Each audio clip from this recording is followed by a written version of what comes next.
제가 시작할 때도 말씀드렸지만 참 덥지요. 데프리카는 이제 올해 날이 됐고요. 서프리카에 이제 우리 파주 같은 경우는 파프리카라는 말까지 나옵니다.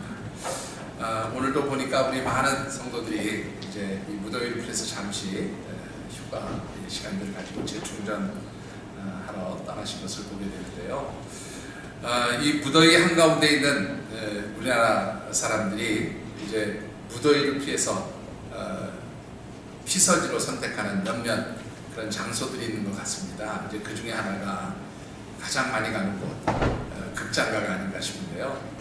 여러분들, 우리나라 극장가에서 개봉 2주 만에 약 한 520만의 관객을 동원한 그런 영화가 하나 있습니다. 혹시 어떤 영화인지 아시는지요?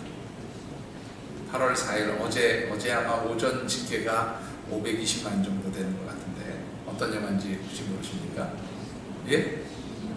신과 함께는 아직은 520만이 안 된 것 같습니다. 좀 개봉이 조금 늦어가지고요.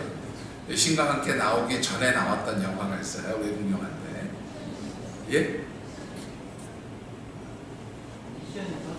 맞습니다. 미션 임파서블 그 영화입니다. 영화 좋아하시는 분들은 다 아시는 그런 배우지요. 톰 크루즈라고 하는 배우가 주인공으로 나오는 영화인데요. 시리즈 영화입니다. 이번이 6번째 영화죠. 첫 번째 나온 그 미션 임파서블 첫 번째가 1996년도에 나왔습니다. 그러니까 올해 6번째 영화가 나오기까지 22년이라는 세월이 흘렀네요. 그리고 보통은 한 4, 5년 걸리는데요. 5편 나오고 나서 6편 나오기까지는 3년밖에 안 걸렸다고 합니다.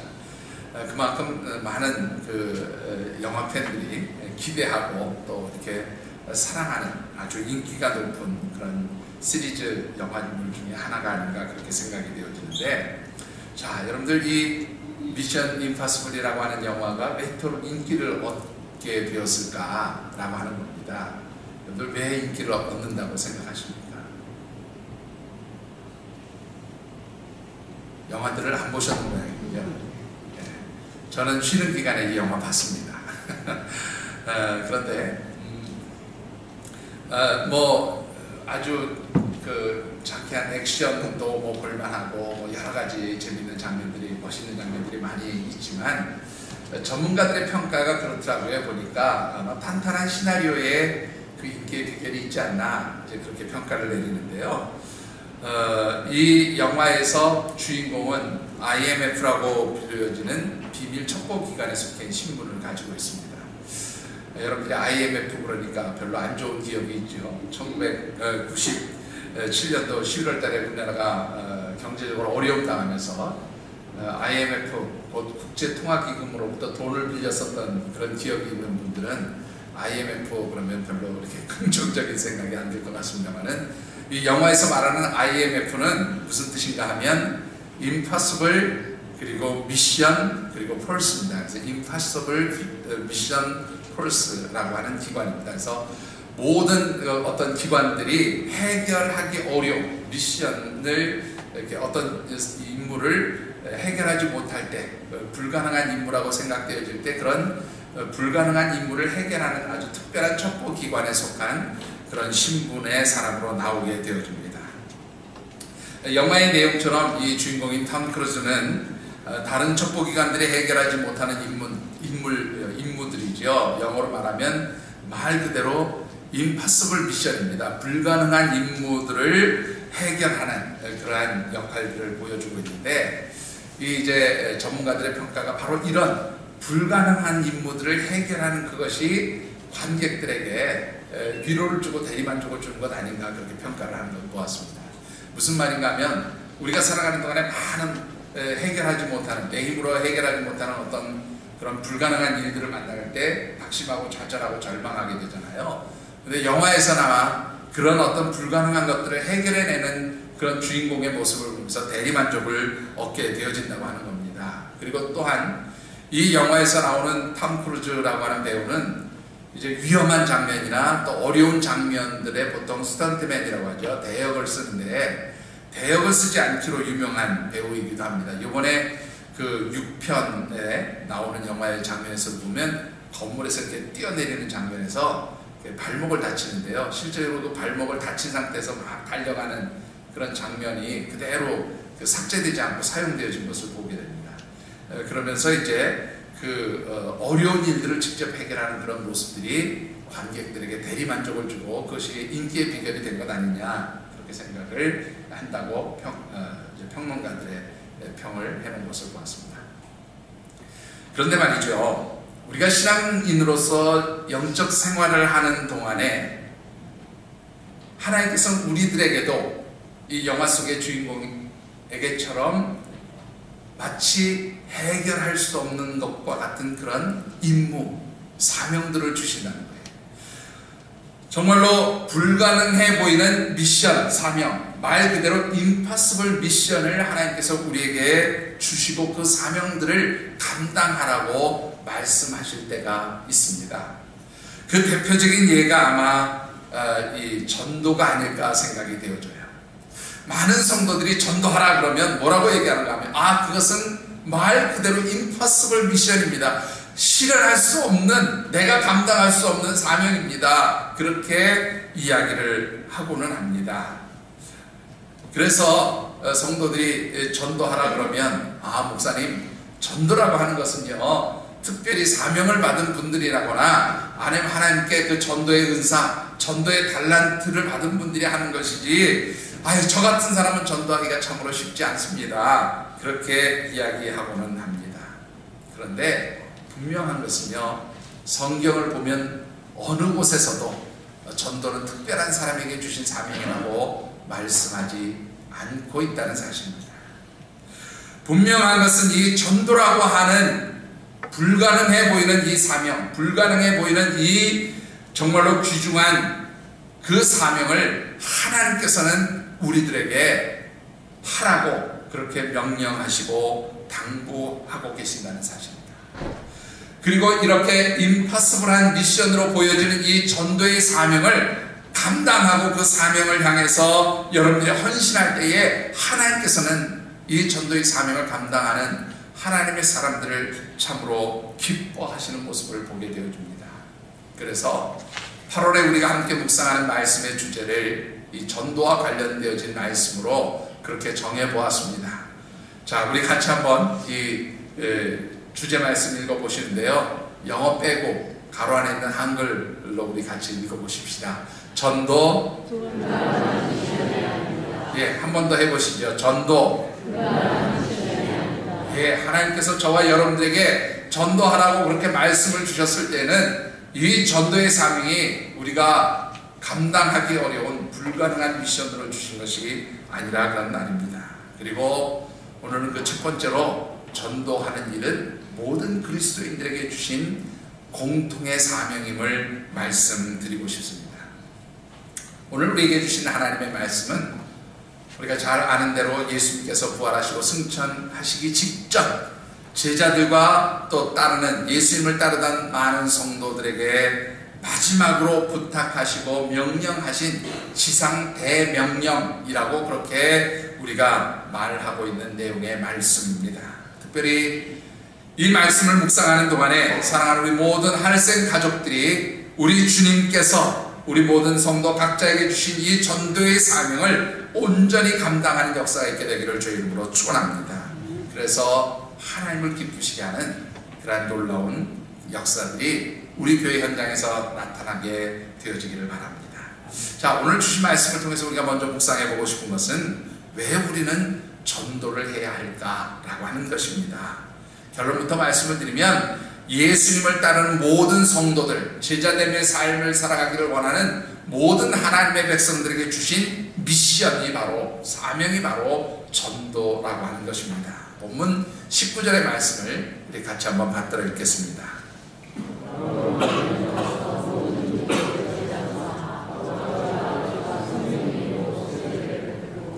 자, 여러분들 보통 이 본문을 가지고 많은 목사님들이 설교를 하십니다.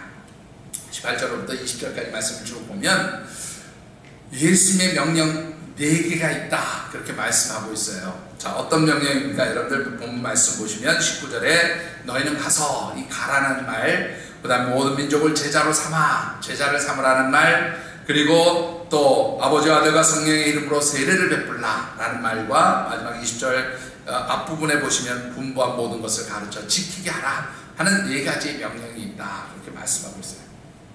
그런데 실제로 이 헬라 원문 성경을 보면 예수님의 명령으로 표현되는 것은 딱 한 문장이에요. 어떤 문장일 것 같으세요? 어떤 문장이 딱 명령으로 표시되어 있을까요? 예? 어떤 것 같으세요?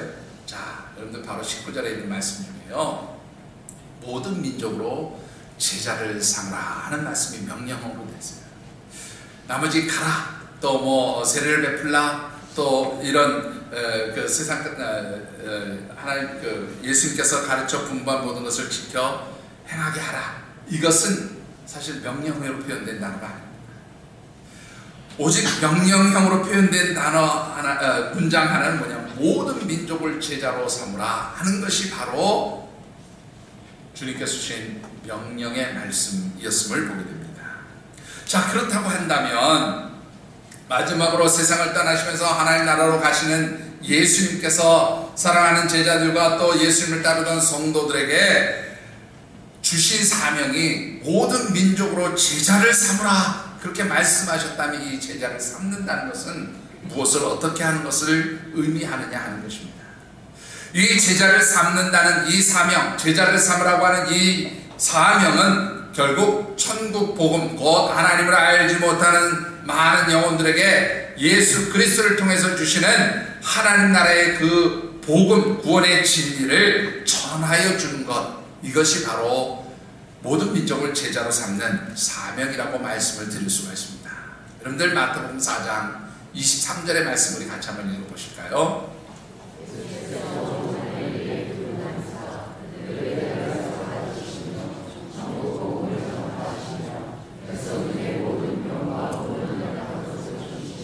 예, 여러분들 예수님께서 이 세상을 떠나시면서 마지막 유언처럼 남겨주신 그 명령이 왜 이 천국복음, 모든 민족을 제자로 삼는 이 천국복음을 전하는 전도의 사명을 주셨냐라는 겁니다. 오늘 우리가 읽은 이 마태복음 4장 23절은 예수님께서 공생의 기간 동안에 했던 일들을 기록한 말씀입니다. 3가지의 사역을 보여주고 있어요. 무엇입니까? 바로 온 갈릴리로 두루 다니시면서 회당에서 말씀을 가르치셨고 천국 복음을 전파하셨고 백성들의 모든 그런 병과 약한 것을 고쳐주셨다. 그래서 3가지의 이 사역을 예수님의 3중 사역이라 그렇게도 얘기를 합니다. 자, 하나는 뭐예요? 이제 백성들에게 하나님 말씀을 가르치는 사역이었고 천국 복음을 전파하시는 사역이었고 모든 병든 것과 약한 것을 고쳐주는 치유의 사역이었어요. 그런데 이 3가지의 사역 중에서 가장 중요한 사역이 바로 뭐였습니까? 천국 복음을 전파하시는 거예요. 이 천국 복음을 전파하시기 위해서 말씀도 가르치시고 또 각종 병든 사람들을 고쳐주심으로 이 사역을 통해서 하나님 나라의 복음이 확장되고 하나님 알지 못하는 영혼들이 구원받는 역사를 이루시는 것이 예수님의 가장 중요한 관심사였다, 그런 말입니다. 그렇기 때문에 이 세상을 떠나시는 자리에서 하나님 나라로 승천하시는 바로 그 자리에서도 사랑하는 제자들과 성도들에게 부탁하신 마지막 명령이 바로 복음을 증거하라는 거예요. 천국 복음을 전하라는 바로 그 명령인 것입니다.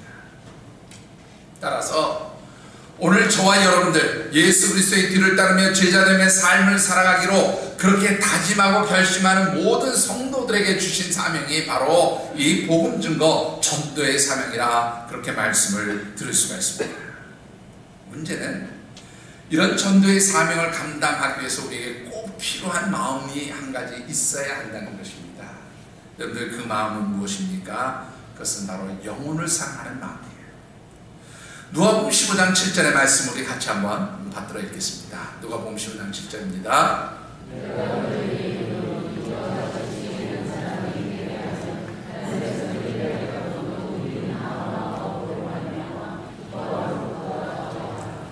여러분들 누가복음 15장에는요 3가지 찾음에 관한 이야기가 기록되어져 있음을 보게 됩니다. 맨 앞부분에 보면은 잃은 양 한 마리를 찾아 나서는 목자의 이야기가 기록되어져 있어요. 그리고 2번째로 기록된 말씀은 한 드라크마를 잃어버린 과부가 그 잃어버린 드라크마를 찾는 그런 장면이 기록되어 있음을 보게 됩니다. 그리고 마지막 부분에는 집을 나간 둘째 아들을 이제 언제나 돌아오기를 기다리면서 문 앞에서 기다리는 그 아버지의 모습, 잃어버린 아들을 찾는 그 아버지의 마음을 기록한 그런 탕자의 비유가 기록되어 있음을 보게 됩니다. 그런데요, 이 세 가지의 비유, 이 세 가지의 말씀이 가지고 있는 공통적인 특징이 하나 있어요. 뭔지 아십니까, 여러분들? 한번 집에 가서 여러분들 꼭 찾아보시기를 바라는데요. 바로 오늘 이 누가복음 15장 7절에 있는 말씀, 아주 중요한 말씀 한 가지가 공통되게 나와요. 그게 바로 뭐냐면 기쁨이라는 겁니다. 하나님께서는 하나님을 알지 못했던 한 영혼이 이제 회개하고 하나님 앞으로 돌아와서 하나님의 백성, 하나님의 자녀가 되어지는 것을 바로 천국에서 99명의 의인들로 인해서 기뻐하시는 것보다 더 기뻐하신다는 거예요. 한 영혼이 하나님 앞에 돌아와서 구원받은 하나님의 백성이 되어지는 것을 하나님 가장 큰 기쁨으로 여기신다고 그렇게 분명히 말씀하고 있습니다. 따라서 우리가 예수 그리스도로부터 이제 한 영혼을 구원하기 위한 전도의 사명을 받은 그러한 사명자들이라면 우리의 마음 가운데 누구의 마음이 품어져야 돼요? 하나님의 마음이 품겨져야 돼요.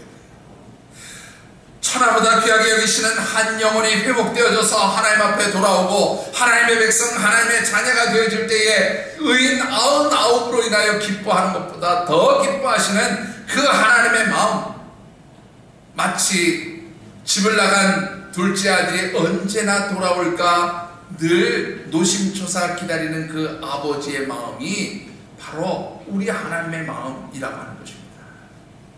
그 한 영혼을 사랑하는 마음이 오늘 복음을 전하는 전도자들의 마음이 되어져야 하는 줄 믿습니다.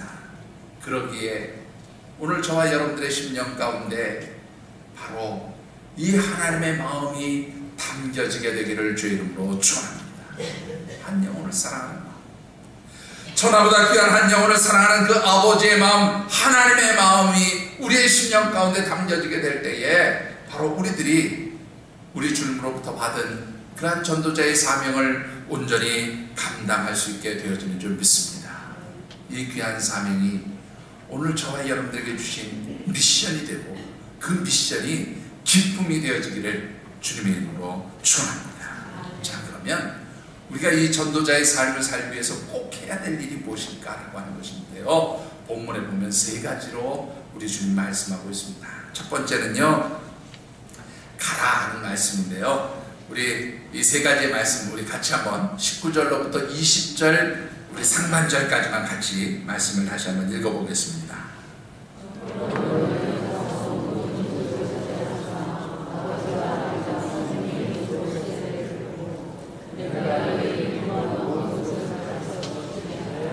아멘. 여기까지만 읽겠습니다. 자, 여기 보시면 19절 맨 앞부분에 뭐라고 해요?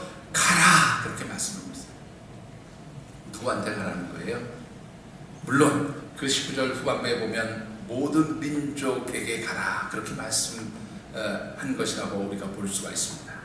그런데 여러분들이 이렇게 얘기하면, 하나님, 아니 예수님, 나는요 모든 민족에게 갈 수 있는 능력도 안 되고 형편도 안 됩니다. 나는 못 갑니다. 아마 그렇게 말씀하시는 분도 계시기를 합니다.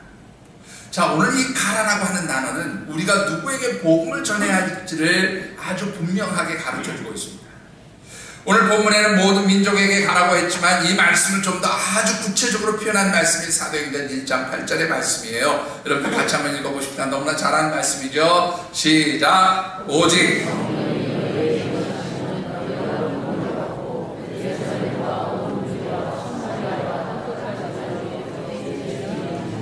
자, 제일 먼저 어디로 가라고요? 예루살렘과 온 유대와 사마리아와 땅 끝까지 이르러 내 증인이 되라고 복음 증거의 사명을 감당하라고 그렇게 주님 말씀하셨어요.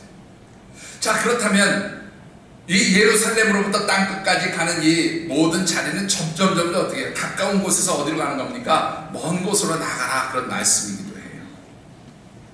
그러면 여러분들 오늘 저와 여러분들에게 있어서 예루살렘은 어디냐라고 하는 것입니다. 오늘 저와 여러분들에게 있어서 복음을 전해야 할 가장 가까운 자리는 어디일까요? 그것은 바로 내 가정 안이 바로 나의 예루살렘이 되어진다는 사실을 여러분들이 잊지 않게 되기를 바랍니다. 내 사랑하는 가족 중에 아직도 하나님을 알지 못하는 영혼이 있다면 바로 그 영혼에게 내가 찾아가서 구원의 복음과 진리를 전해 주어야 할 전도자의 사명이 있다는 바로 그 사실을 잊지 않게 되기를 바랍니다.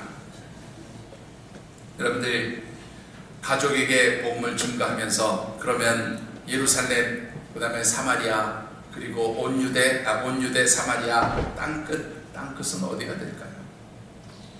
여러분들 땅끝은 바로 내가 모든 살아가는 삶의 자리들을 의미한다고 언젠가도 말씀을 드렸습니다. 우리 어린이들이 부르는 동요 가운데 제가 자주 이 전도와 관련된 말씀을 할 때마다 인용하는 동요가 있습니다. 지구는 둥그니까 자꾸 나가면 온 세상 어린이들 다 만나고 오겠네 라는 그런 노래가 있죠. 그런데 그 노래처럼 한번 우리가 걸어서 이 지구를 여행할 수 있다고 가정해 보십시다. 동쪽이면 동쪽, 서쪽이면 서쪽 한 방향을 정하고 여러분들 계속 직진해서 나가면 나중에 어디로 돌아오게 됩니까? 바로 내가 떠난 바로 그 자리로 돌아오게 되지요. 바로 내 삶의 자리가 내게 주신 땅끝이다 그런 말이에요. 여러분들이 무슨 선교사처럼 멀리 외국으로, 멀리 타지로, 멀리 다른 나라로 복음을 전하러 갈 수는 없지만 우리들 각자에게 주신 삶의 자리가 바로 내게 주신 땅끝임을 기억하면서 그곳에서 복음을 증거할 수 있도록 삶의 자리로 나아가라고 그렇게 주님은 우리에게 말씀하고 있는 것입니다. 두 번째로 해야 할 일은 무엇하라고요? 세례를 베풀라 그렇게 말씀하고 있어요. 여러분들이 이 세례를 베풀라는 말을 딱 읽으시면 무슨 생각을 합니까? 그럼 내가 복음을 전하고 내가 아무에게나 세례를 줘도 되느냐? 뭐 이렇게 생각하실 수도 있겠지요. 물론 이 초대교회에서는 이제 하나님께서 세우신 많은 성도들이 세례를 베풀기도 했습니다만은 요즘에는 어떻게 해요? 보통 세례를 이제 목회자들이 또 조종들이 세례를 베풀게 되었죠. 그렇다고 한다면 오늘 이 말씀 세례를 베풀라고 하는 것은 무엇을 의미하는 것일까라고 하는 것이지요. 오늘 본문에서 이 세례는 오늘 우리의 삶의 자리에서 재해석한다면 이것은 복음의 내용을 의미하는 것이다 그렇게 말씀을 드릴 수가 있습니다. 여러분들 세례에는 크게 두 가지의 의미가 있음을 보게 되어집니다. 세례의 두 가지 의미가 여러분들 무엇인가요? 하나는 뭡니까? 세례가 가지는 두 가지 의미가 있어요. 하나는 뭐냐면 죄를 씻는다라는 거예요. 여러분들 보통 우리가 세례를 베풀 때에 목사님들이 물을 죽여서 머리에 손을 얹지요. 이것은 약식화된 세례입니다만은 예수님 당시에 세례 요한이 세례를 베풀 때 어떻게 요단 강물에 물을 몸을 푹 잠그게 하지요. 그게 세례의 예식이었습니다. 이 세례의 예전이 가지고 있는 의미는 무엇입니까? 물속에 내가 들어가서 잠겼다가 나온다는 것은 죄악으로 인해서 정말로 가득 채워졌던 나의 옛사람이 죽는다는 것입니다. 그 옛사람이 죽음으로써 나의 모든 죄가 씻음을 받는다라는 의미가 바로 이 세례의 의미 가운데 담겨져 있음을 보게 됩니다. 그러면 여러분들 세례를 받을 때 물속으로 들어간 다음에 안 나오고 가만히 있습니까? 그럼 어떻게 합니까? 그럼 진짜 죽잖아요. 그래서 이제 어떻게 합니까? 세례에서 세례를 받고 성부와 성자와 성령에게 뭘 세례를 주노라 그렇게 고백하면 그다음 이제 목사님 세례식을 베풀고 나면 다시 물속에서 나오게 되죠. 이제 거듭난 사람으로 내 모든 죄가 씻음받은 새로운 사람으로 이제 새롭게 탄생했습니다 라는 것을 의미하는 그러한 예식이 이제 세례의 마지막 장면입니다. 그런데 이 물에서 나오는 이 장면은 바로 무엇을 의미합니까? 바로 나의 모든 죄가 용서함을 받았습니다. 사함을 받았다는 의미를 담고 있습니다.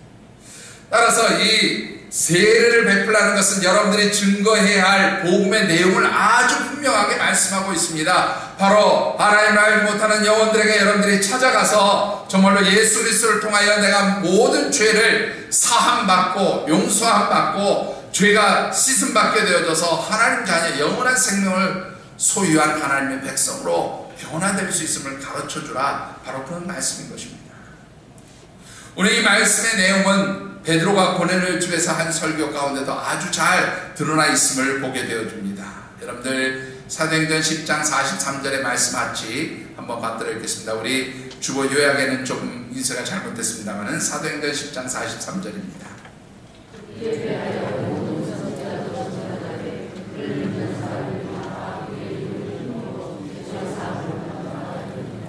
자, 오늘 이 말씀 보시면 그는 누굽니까? 그는 바로 예수입니다.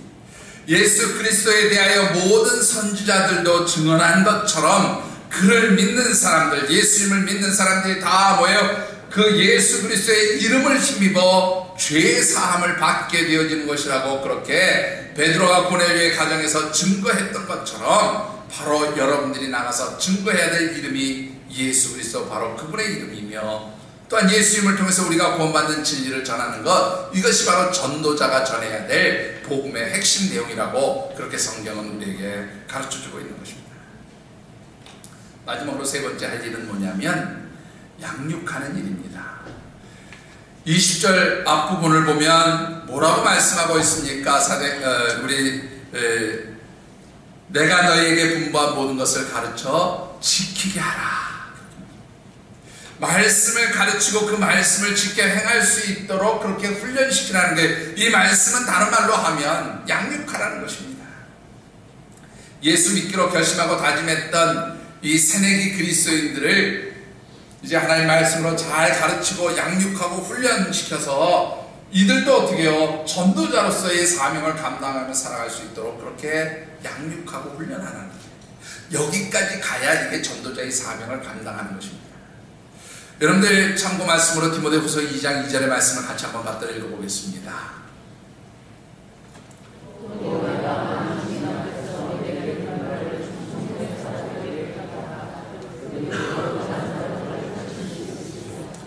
자, 이 말씀 여러분들이 아시는 대로 사도 바울이 그의 믿음의 아들이자 영적 후계자라고 할 수 있는 디모데에게 이제 당부하는 내용이에요.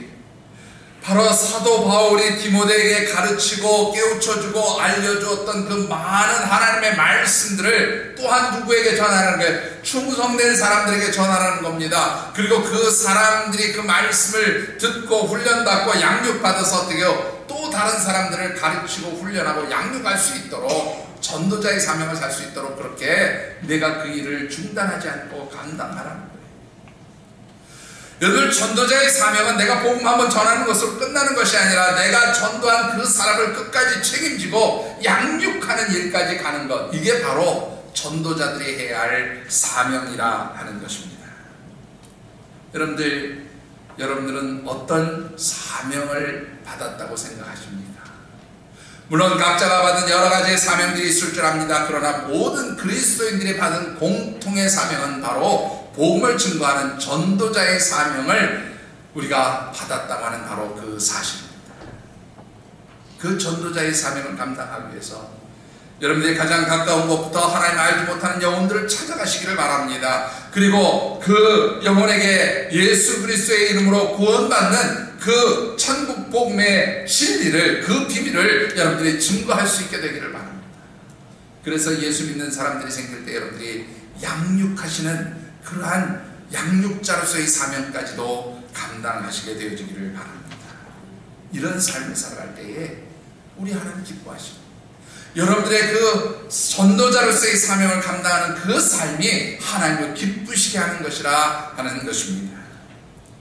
우리가 이렇게 전도자의 삶을 살아가게 될 때에 하나님 주신 놀라운 축복이 있음을 보게 됩니다. 여러분들 18절 말씀과 20절 말씀을 같이 한번 받들어 읽겠습니다. 먼저 18절입니다.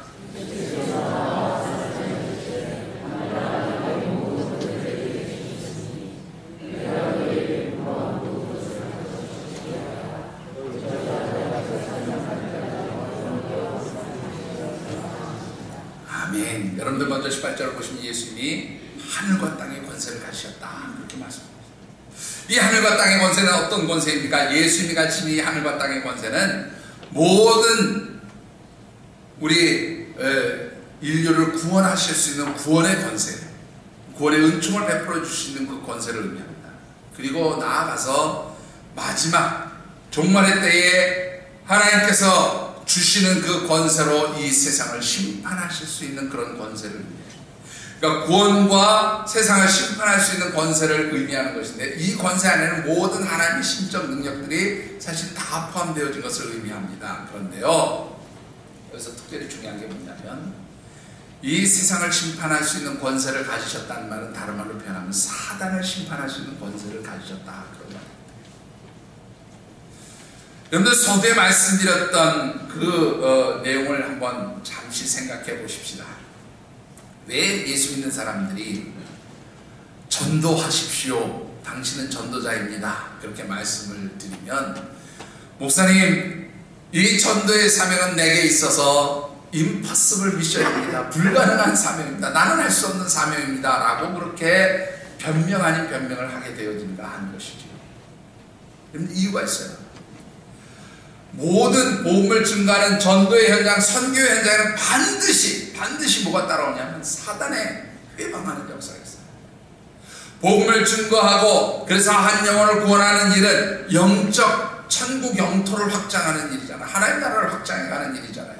그러니까 이것을 대항하는 사단의 세력들은 반드시 복음을 증거하는 것을 회방놓습니다. 방해합니다.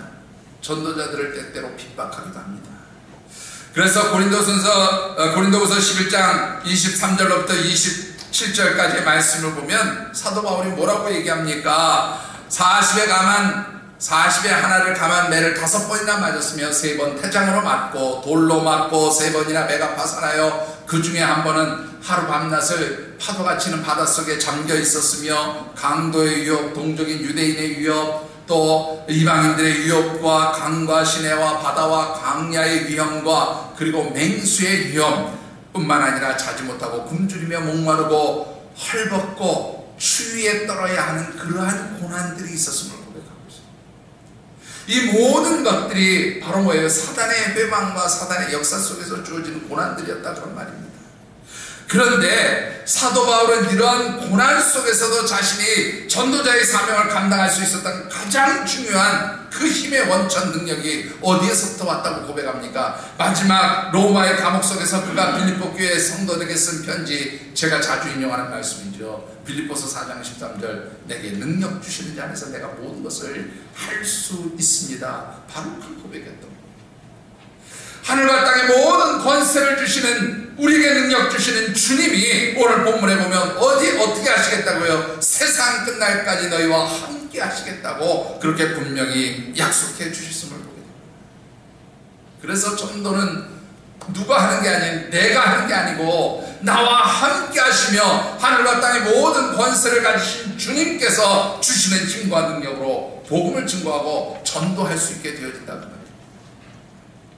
오늘 이런 축복이 저와 여러분들에게 주시는, 전도자에게 주시는 축복의 능력인 줄 믿습니다.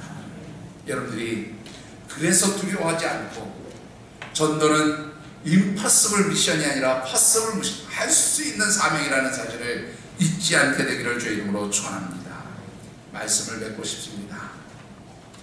교회의 역사를 보면 아주 힘들고 어려웠던 시기가 있었습니다. 그런데 그 중에서도 주후 165년에서 180년 사이, 이 시기는 이 로마 제국 내에 아주 극심한 역병, 전염병이 돌았던 시기이기도 합니다. 이 전염병이 얼마나 그렇게 기승을 부렸던지요, 당시에 로마 인구가 대략 얼마 정도 됐는가 하면 6천만 명, 로마 제국의 인구가 6천만 명 정도 되었어요. 근데 이 6천만 명 되어지는 로마의 인구 중에 12분의 1에 해당하는 500만 명이 당시에 전염병으로 다 죽음에 이르게 되어지는데요, 기록에 보면 하루에 5천 명이 죽은 기록도 있어요. 그만큼 이 전염병이 무서웠던 그런 시기입니다. 그런데 이 전염병이 기승을 부리던 그 주후 165년에서 180년 사이에 가장 생존율이 높았던 집단이 어디냐면 예수 믿는 사람들이었어요. 이유는 딱 한 가지였습니다. 예수 믿는 사람들은 자신이 병들어서 죽을지라도 이 전염병에 걸린 사람들을 돌보고 치료하고 또 그를 살리기 위해서 자기의 몸, 자기의 생명을 아끼지 않았다는 것이죠. 그런데 이런 일들이 바로 주 251년에도 있었어요. 그때도 역시 마찬가지로 예수 믿는 사람들이 열심히 이 병든 자들을 돌보고 살폈던 것을 보게 됩니다. 당시에 예수를 믿지 않는 사람들, 그러니까 하나님을 알지 못하는 사람들이나 혹은 다른 종교들을 가지고 있었던 이교도들은요, 전염병을 피해서 다 숨었어요. 이 청정 지역으로 도망갔어요. 자기들끼리만 이 병에 걸리지 않겠다고 그렇게 숨어 있었습니다. 근데 이때 유일하게 예수 믿는 사람들은 병 걸린 사람들을 찾아갔고 그들을 병으로부터 노연하기 위해서 같이 치료하면서 도와줬고요. 함께 그들과 더불어서 그들을 보살폈다고 하는 거죠.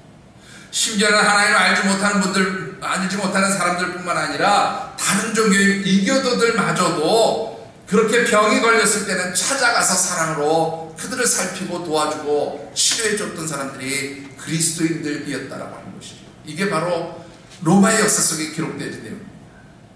그 결과 여러분들 어떻게 합니까? 주 314년 콘스탄틴 대제에 의해서 기독교가 로마의 국교로 공식 인정이 되고요. 바로 그 사이에 한 300여 년 이 사이에 정말로 12명으로 예수님과 12명으로 시작되었던 그 기독교 신앙 공동체가 로마 제국으로 확장되어지는 교회 성장의 가장 중요한 원동력이 되었었다라고 하는 것입니다. 여러분들에게 이런 영혼을 사랑하는 마음들이 있게 되어지기를 주의 이름으로 축원합니다. 내가 비록 희생하고 내가 비록 손해를 보고 내가 비록 힘들지라도 하나님 내게 주신 사명, 이 복음 증거의 사명, 전도자의 사명을 감당할 때 하나님 기쁘시게 할 뿐만 아니라 이들을 통해서 하나님 나라가 확장되어진다는 바로 이 귀중한 꿈 비전을 품고 참으로 여러분들이 전도자의 사명을 사시게 되어지기를 바랍니다. 지난번 7월에 드렸던 말씀을 다시 한번 생각해 보십시오. 여러분들 모두가 영적 슬럼프에 빠졌던 적이 있습니까? 그리고 이제는 그 슬럼프에서 벗어났다고 생각하십니까? 그렇다면 그 슬럼프에서 벗어난 사람들이 달려가야 할 곳은 사명의 자리예요. 오늘 저와 여러분들이 달려가야 할 곳은 바로 영혼구원을 위한 사명의 자리로 달려가야 하는 줄 믿습니다. 여러분들에게 주신 이 전도자의 사명을 부끄럽게 여기지 말고 두려워하지 말고 하나님 내게 주신 능력으로 감당할 수 있는 사명입니다 라는 그러한 분명한 믿음의 확신 가운데 여러분들이 전도자로서의 승리의 삶을 살아가시는 놀라운 역사가 있게 되기를 주의 이름으로 축원합니다. 기도하겠습니다.